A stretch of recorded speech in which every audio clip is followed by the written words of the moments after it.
Ito po yung pinanawagan po na kanyang mister na si Kuya Jerwin, si Ate Janet. Yung bonanza na nandun po sa sa Riyadh, Saudi Arabia. Humingi po ng tulong sa atin para po makauwi ng kanyang misis.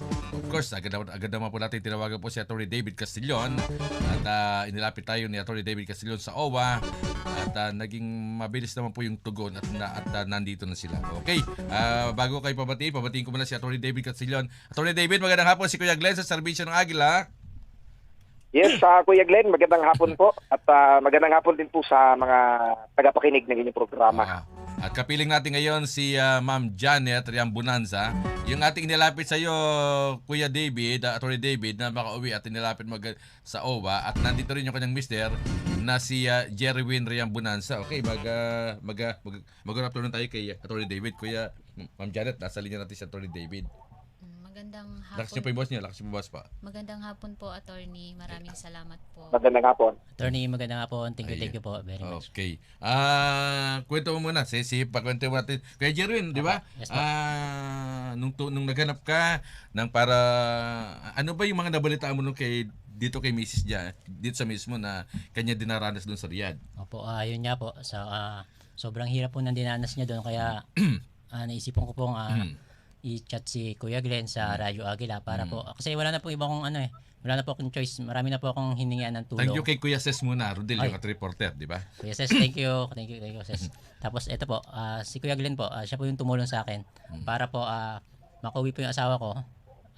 Si Kuya Glenn po kasi yung naging patnubay po para lang yung may resolve po ang ako po yung asawa ko. Siyempre, ito naman ating problema, itong ating programa, Kuya Jerwin, ay talagang handang tumulong sa abot ng ating makakaya. Okay. At agad tayong tumawa, agad ng attorney, nung ating ma-interview dito, tinawagan kita agad, attorney. Attorney? Yes po, Kuya Glenn. Yes po. Nung, di ba, that time na in-interview ko dito si Kuya Jerwin, tinawagan kita para humingi ng tulong sa iyo regarding sa makauwi yung kanyang misis na si Ma'am Janet Riam Bonanza. Kuya David, magkukwento lang sa iyo si itong si Ma'am Janet kasi may sumbong ito sa kanyang employer ay sa kanyang agency. Sige, Ma'am Janet, ano ba yung mga pinagdaanan mo doon sa Riyadh, sa Saudi Arabia, doon sa amo mo? Tsaka ano mo na ba yung kontrata mo rito?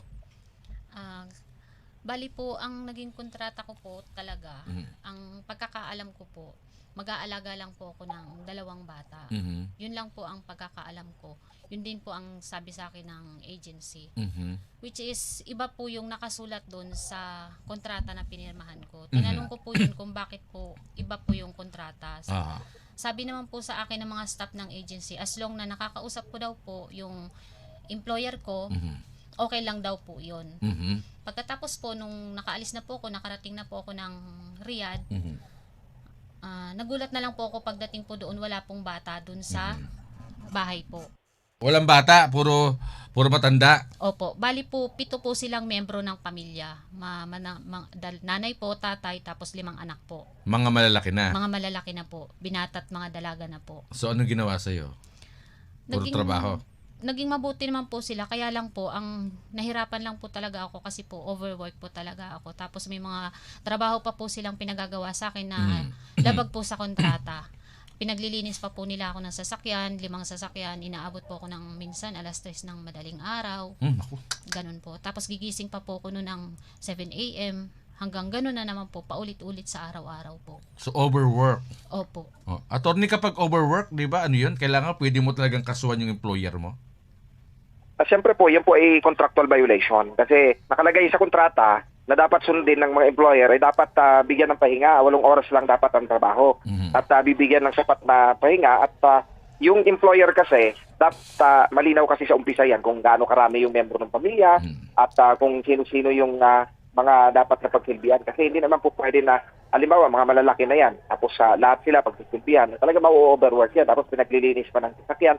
Kasi po, Kuya Glenn, kung ang kontrata po ay taga-alaga lang ng bata, dapat yun ang magiging trabaho niya. Kung ang kontrata ay HSW, taga-linis, taga-hugas, taga-gawa ng mga gawain sa bahay, ayun lang dapat ang mga trabaho na gagawin. Hindi pwede yung magkahalo-halo pagdating doon sa job site kung ano na lang ang maisipan na ipagawa sa kanya, no? Pati po paglilinis ng kotse, naging car washer na siya, hindi po pwede yung ganon. Yan naman po, pag may contractual violation, pwede po siyang magsampan ng reklamo. Pero ang ipapagawa po natin sa worker, dumulog po siya diyan sa kanyang opisina muna sa recruitment agency para malaman natin kung willing naman sila na makapag-settle. Ano? Kasi yun ang pinakamabilis na paraan para makakuha ng mga maitutulong ng recruitment agency kung ayaw nilang mauwi sa kasuhan. Ngayon, halimbawa, pagpunta nila doon, hindi si kaso, wala namang plano na mag-settle sa kanila, pwede silang dumiretso sa National Labor Relations Commission. NLRC. Kasi doon po yung sa NLRC, kasi doon naman po ang jurisdiction sa mga contractual violations, illegal dismissal. Kasi ang tawag kasi dyan ay constructive illegal dismissal. Gawa ng nag-give up po ang ating worker, hindi niya na kinaya yung trabaho dahil sobrang mga paglabag sa kontrata, maraming ipinapagawa sa kanya, kaya siya po ay umuwi. Ngayon, pagka ganyan, pwede pong pumasok yan sa constructive illegal dismissal at saka po pwede siyang makakuha ng mga award po, no? Sa kontrata niya, at least portion of the contract, o pwede po yun. O mga damages po, pwede po yung idulog sa NLRC. Mag-fill up lang po siya doon sa conciliation unit, no? Kasi lahat yan dadaan muna sa conciliation. Tapos, papatawag po yung recruitment agency. Kasi bakit po recruitment agency yung ipapatawag? Agent lang naman po yan. Kasi meron po tayo tatawag na joint and solidary liability na ang ating ahensya dito sa Pilipinas ay pwedeng panagutin, no, sa batas natin. Dahil yan po nakasaad sa batas sa rules and regulations na kahit anong violation ng employer pagdating po sa kontrata, po pwedeng idaan dito sa recruitment agency at sila ang pwedeng kasuhan. So po pwede po yan. Ngayon, halimbawang hindi pa rin sila nagbayad, ay mauwi po yan later on sa kasong administratibo na kung saan po pwedeng ma-disqualify yung ating employer at saka yung foreign agency. No? Hindi na sila papayagan na makapag-recruit, makapagkuha ng mga overseas Filipino worker. Diyan naman po yan sa Department of Migrant Workers ang kaso. So pwede pong dalawang kaso. Pwede natin tulungan yan, yung ating worker na yan, at kung hindi magbibigay ng amicable settlement yung kanyang recruitment agency, pwede silang pumunta sa opisina at tutulungan natin yan ng libre, no? Ilalapit ko na sa ito, Attorney David. Sige po, Kuya Glenn. Ilalapit ko na sa ito. Ito pa yung problema niya. Sino ang sige, ikaw lang, Janet. Paano mo nakilala? Kasi meron daw agent lang nagpapasok dito. Hindi sila diretso dun sa tama? Opo. Ikaw, Jerry, hindi kayo diretso dun sa agency. May agent, certain Melody ba ang pangalan? Opo. Melody. Agent yung kuya Sila lang Ayun yung... po mga ahente kasi, Kuya Glenn, bawal po yan sa batas, ano? Pero kasi sa part ng recruitment agency, dapat kapag meron pong mga ganyang nagpapakilala ng mga ahente o empleyado o representative, o di kaya konektado sa ahensya, sila dapat manguna diyan sa pagpapaalala sa mga worker na hindi dapat nakikipag-usap sa mga ahente, yung mga nag-a-apply ng trabaho, mga OFW, kasi pwede itong mauwi sa illegal recruitment. At maging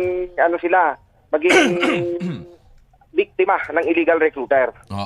So Janet, nakilala mo si Melody. Si Melody nagproseso sa iyo para ano ba yung agency niyo rito? Ano pangalan? Para malaman ni Attorney David. Right Merit po. Right Merit Manpower po. Right Merit Manpower. Narinig mo ba ito, Attorney David? Right Merit. Yan po, makikita naman po yan sa website ng DMW. At kapag po napatunayan na may mga ahente po kasi ang isang recruitment agency, nasa DMW naman po yan, yung kasong administratibo naman po. Ayun. Yung pwedeng maisampa doon. Pero kasi sa ngayon po, mahigpit po talaga na ipinagbabawal yung pagkikipag-usap sa mga ahente. Kaya nga dapat ang mga worker, pwede naman pong dumiretso sila sa recruitment agency kung gusto nila mag-apply ng trabaho. Hindi na po kasi kailangan dumaan sa ahente. Kasi ang gagawin lang naman, mag-a-apply lang naman, magbibigay lang naman ng mga requirements, yung mga passport. Kaya lang naman yung iba dumadaan kasi sa ahente. Kasi itong mga ahente, ang ginagawa, nagbibigay sila ng pera sa mga mag-a-apply at sasabihin, ako munang gagastos ng pamasahe mo, wala kang pera, may kailangan ng dokumento, pa-medical mo, kung ano-ano mang mga kailangan pa, ako na ang gagastos dyan. Tapos, pag ready ng isang worker, saka naman lalapit doon sa agency, wala nga namang tatrabahuhin na yung agency, kundi i-deploy na lamang.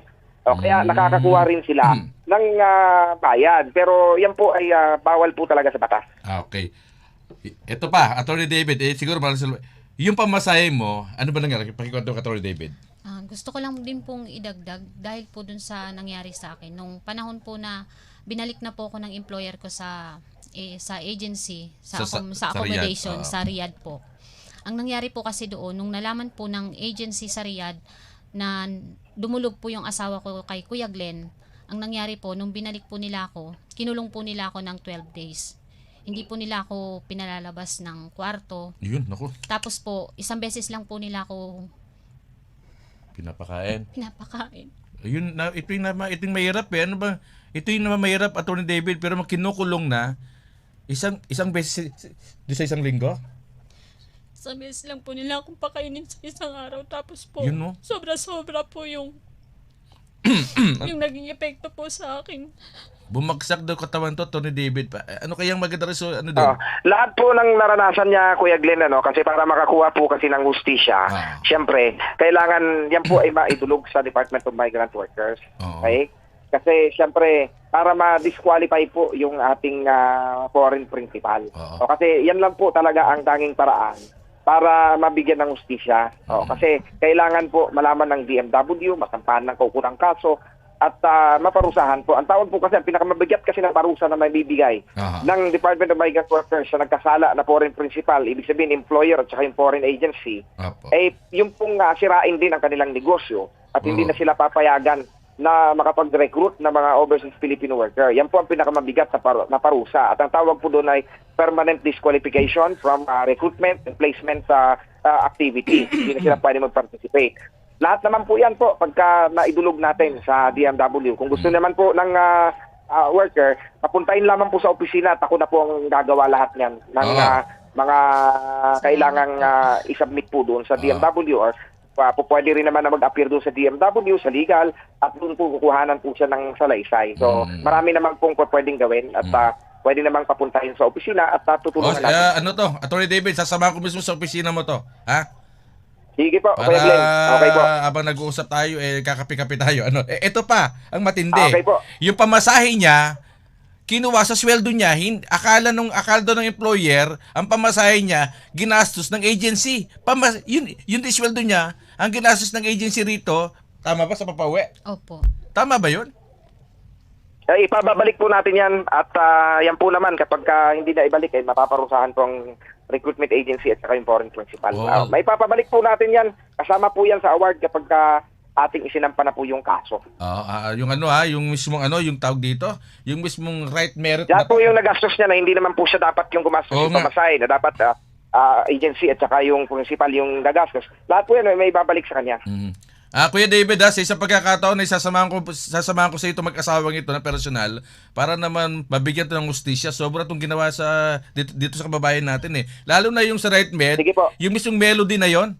Yung pala agent pala, baka yun ang naging dahilan. Nagsumbong daw dun sa Nagsumbong daw dun sa may agency dun sa Riyadh na ito si Mr. Jerwin, lumapit sa media kaya to pinagalitan.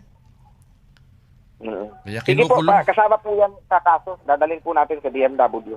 Okay. Attorney David, thank you. Siguro sa mga ibang araw, pupunta kami sa iyo, ha? Okay po. Maraming salamat po. Thank you. Si Attorney David Castillo, yan po ay tumutulong sa ating po mga OFW, no? Okay, babalik pa po kami nila Ma'am Janet at ni Sir Jerwin. Diyan lang po kayo, ha? Meron pa kami pag-uusapan. Siyempre, Attorney David Castillo, pasalamat po tayo sa OWA, no? Sa OWA at sa DMW at itong kasong ito, ni Ma'am Janet, ay hindi po natin ito pababayaan.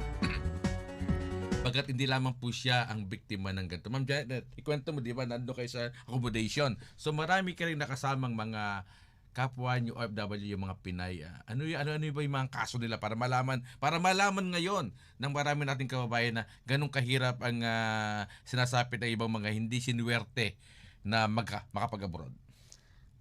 Yun na nga po, hindi lang po ako yung Pinay doon na gusto pong umuwi ng Pinas. Actually po, ako din po, sinabihan din po ako ng agency namin doon sa Riyadh na nung ginib up na po ako ng employer ko, kung gusto po kasi nila, ibenta po ako sa ibang employer. Meaning pong ibenta, kumbaga bibigyan ka na panibagong employer. Opo, ganun po yung mangyayari. Kaya lang po, talagang nanindigan ako na hindi ko po talaga gusto ng magtrabaho doon dahil sa hirap po ng trabaho.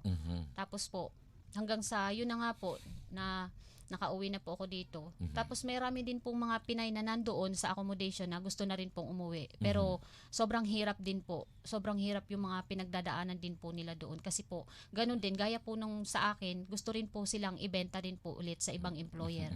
Marami pong Pinay doon na kahit may sakit, yung isang Pinay po doon na merong goiter, lumabas po yung goiter niya, naibenta po siya ulit.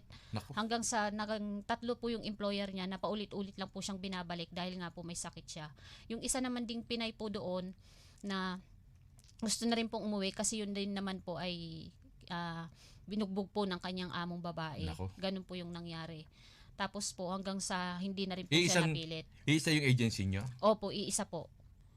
Ganun po yung nangyayari hanggang sa nagmatigas po kami na wag pong umuwi, wag pong magtrabaho ulit, na umuwi na lang po ng Pilipinas. So sila nung umalis ka ba, nakauwi na rin sila? O no, pinoproseso pa sila? Sa ngayon po yung balita ko po sa kanila, simula po nung ako nakauwi, sa araw-araw po, kasi 5 po kaming Pinay na nandun, nakauwi naman po. Lahat? Opo. Naku. So, maliban dun, talaga bang, Janet, talagang, meron naman sinaswerte, di ba? Nababalita naman natin na swerte sa amo. Kung bagay yung pag-abroad, kapag swerte-swerte, Opo. Kasi ako, meron akong isang kaibigan, babae din siya eh. Kaya lang nasa Dubai siya. Nasa Dubai siya, Kuya Jerwin. No? Kaibigan ko, taga Pangasinan. Ayun, medyo swerte sa amo ha. Janet, alam mo bakit? Kailan lang nagbakasyon sila sa Europe. O nagpunta sila sa Switzerland. Tapos nakabalik lang ulit sa Dubai. So, swerte yan sa amo. Opo. Swerte yan sa amo. So, ito lang binabanggit mo na yung amo mo, yung mga nung kayo nasa polo, ikwento mo kasi dididiktahan ka nila kung ano sasabihin mo para kapag ba nagsumbong ka sa mga kababayan natin doon na nasa polo, yung mismo nga sa mga labor attaché, hindi makakancel ang flight mo kapag nagsumbong ka sa kapwa natin Pilipino? Paano ba?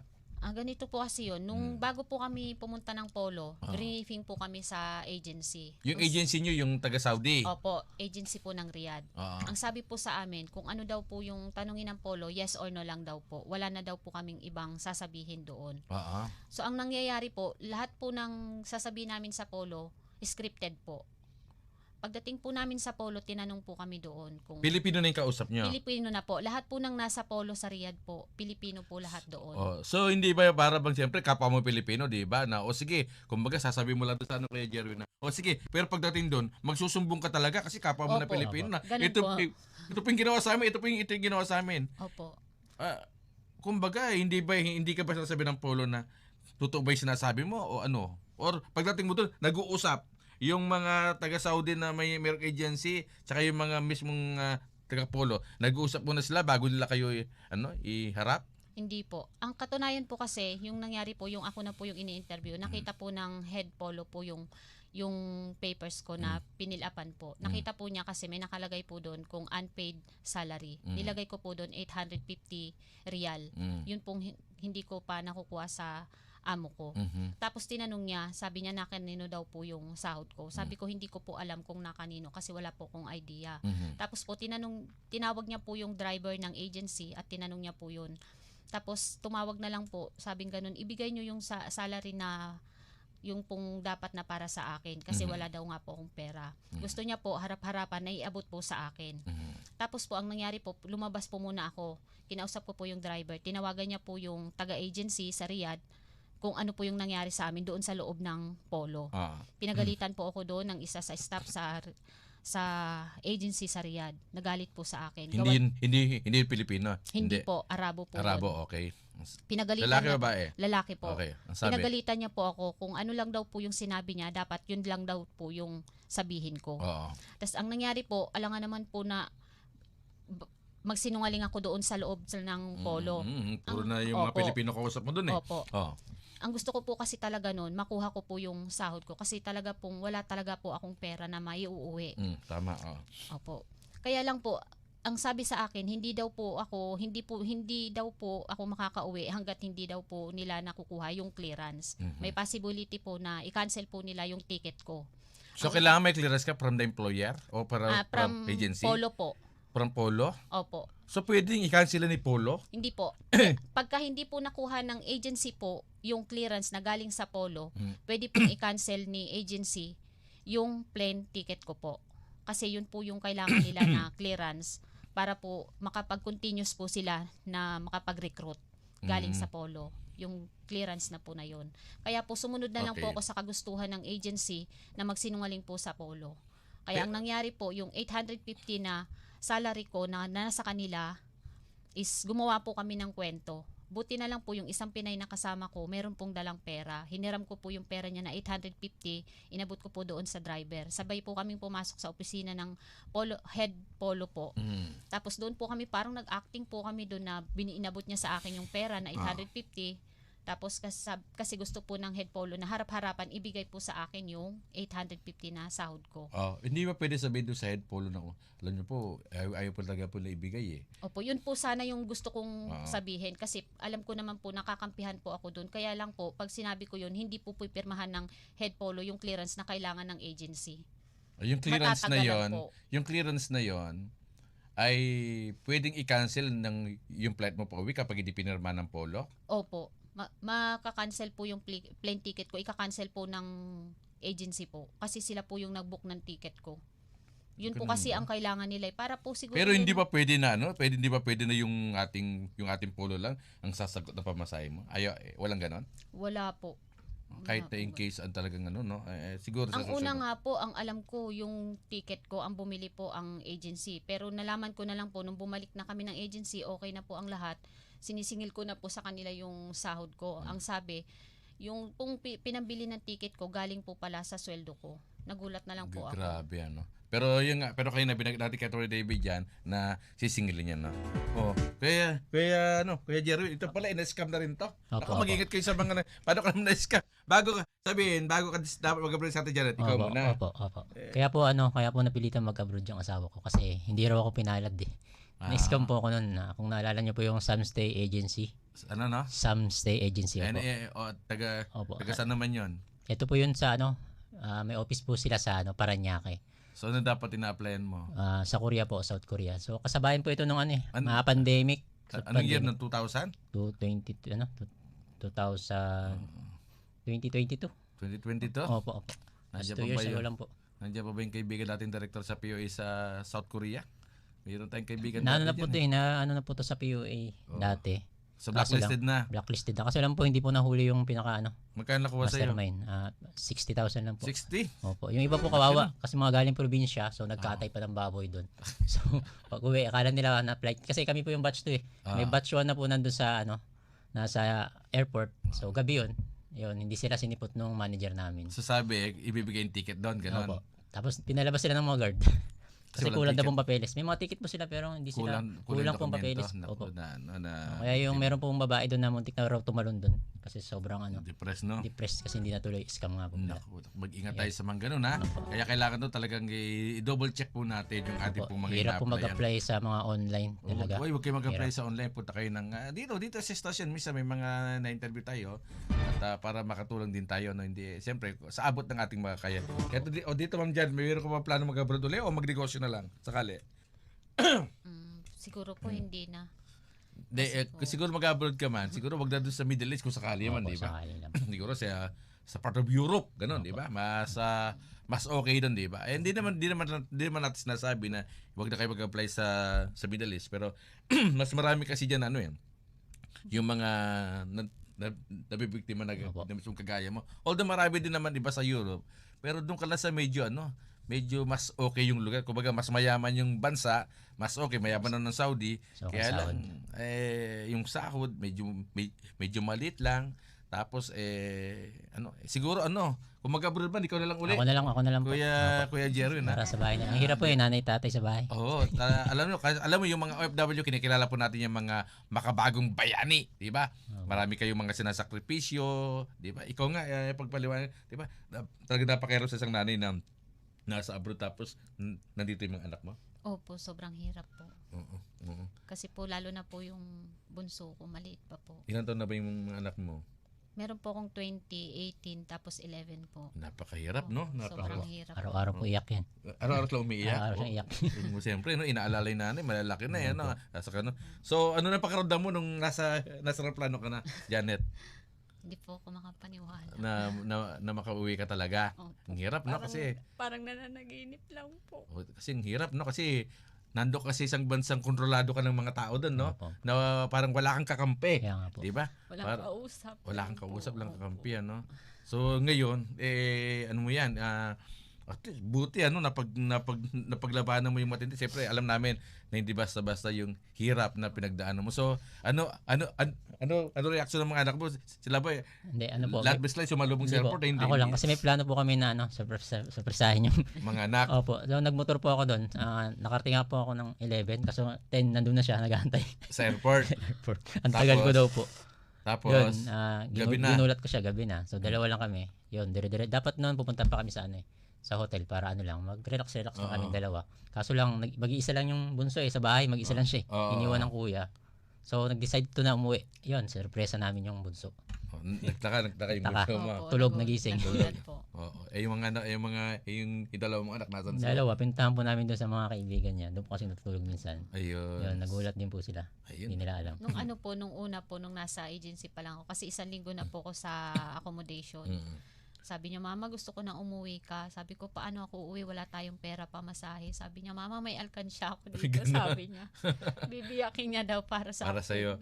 Doon sa accommodation, agency may hawak nun o polo? Opo, agency po.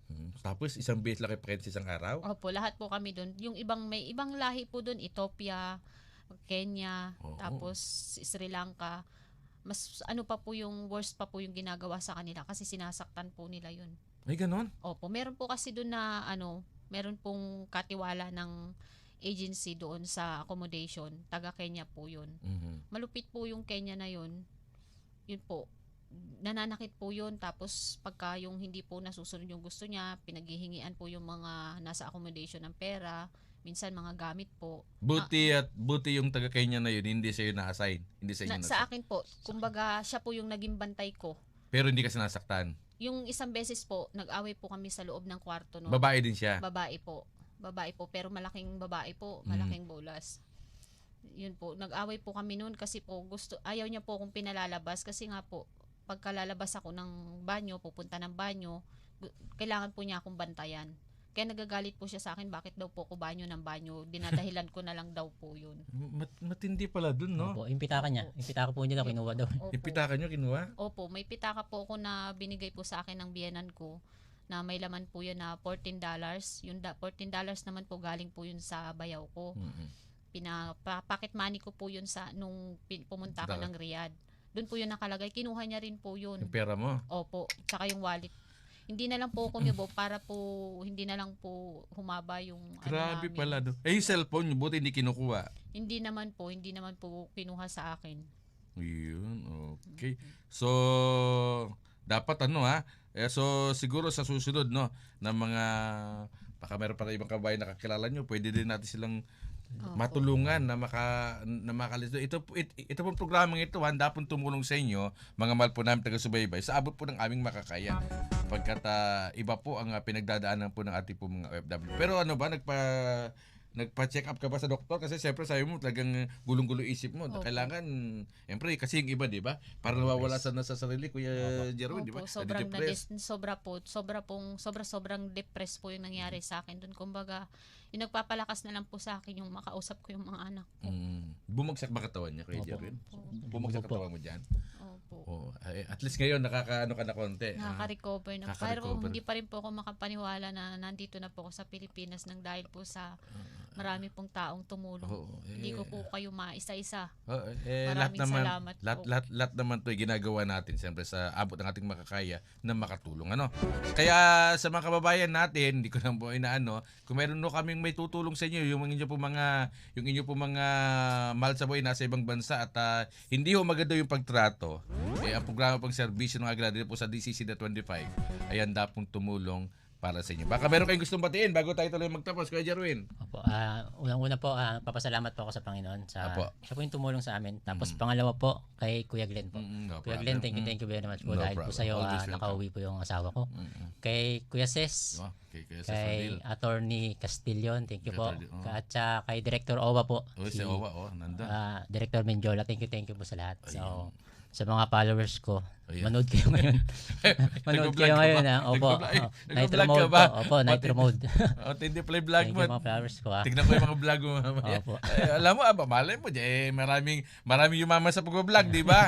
Kapag yumaman ka sa vlog, magkukulabs ako sa'yo para dumami yung followers ko. Janet, okay, thank you so much ha. Thank you so much. Nakabalik ka. Sige, Thank you po. baka meron kang gustong batin at talaga meron ka pang uling paalala lalo sa mga nanay na nagbabalak mag-abroad. 1,000 best pag-isipan yan. Oo nga po. Okay. Opo.